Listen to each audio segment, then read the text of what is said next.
নির্বাচন কমিশন একটি ট্রাইব্যুনাল তাকে যেভাবে রায় দিয়েছে,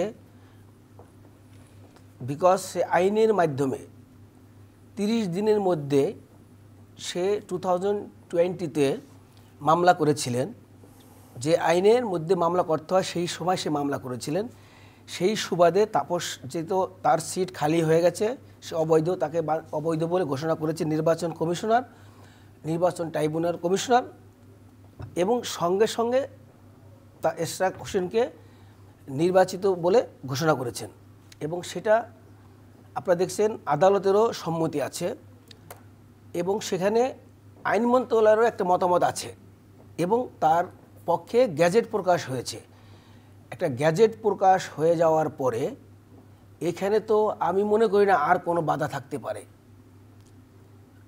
বর্তমানে তাকে নিয়ে যেভাবে এই যে প্রতিকূলতা সৃষ্টি করতেছে, এটা দেশকে নিয়ে একটা ছিনিবিনি খেলার পায় তারা চলছে। আজকে সিটি কর্পোরেশনে 65টা তালা মেরেছে। আমি তো মনে করি এই তালাটা না মেরে এরশাদ সাহেব একটি ভুল করেছে। উনি ওনাদের সমর্থনদের নিয়ে ওনার উচিত ছিল সিটে যেয়ে বসা, সুন্দর শপথ যে যেই দেশে একটা নির্বাচন কমিশন গেজেট প্রকাশ করে তাকে মেয়র ঘোষণা করা হয়, সেইখানে কিভাবে আসিফ মাহমুদ সাহেব তাকে নিয়ে এই তাল বাহানা করতেছেন? তার মনে অ্যাকচুয়ালি কী আছেন এটা জাতি জানতে চায়। সে কি চাচ্ছেন? সে কেন এই ছোট্ট একটি ঘটনাকে নিয়ে চিটাগাংয়ে মেয়র হয়েছে না? আর সে তো নির্বাচিত মেয়র, সে তো ভোটের মাধ্যমে মেয়র। সে বলতে যাচ্ছে আওয়ামী লীগের আমলে সমস্ত নির্বাচনের সে অ্যাকসেপ্ট করবে না। তা আওয়ামী লীগ আমলে, এই তাপসের আমলে যতগুলো আইন হয়েছে সব বাতিল করেন, যতগুলো চাকরি দিয়েছে যারা যেই কাজ করে সব ক্যান্সেল করেন। এগুলো করতে পারবেন? যদি সেগুলো বাস্তবায়িত হতে পারে, তো এই নির্বাচনে কেন এরশাদকে চেয়ার দেওয়া হবে না? সে বৈধভাবেই কিন্তু গিয়েছে। শপথ তো একটি ফর্মালিটিস, কিন্তু ওই শপথ যে ফর্মালিটিস, সেই ফর্মালিটিস ছাড়া তো নির্বাচিত প্রতিনিধিরা দায়িত্ব পালন করতে পারেন না। দেখেন নির্বাচিত, আমি শপথের ক্ষেত্রে যদি বলি, 2018 সালে মির্জা ফখরুল ইসলাম আলমগীর নির্বাচিত হয়েছিলেন, তাকে দলের পক্ষ থেকে শপথ নিতে নিষেধ করা হয়েছে, তার কিন্তু আসন শূন্য হয়ে গেছে এবং অন্যরা শপথ নিয়েছিলেন।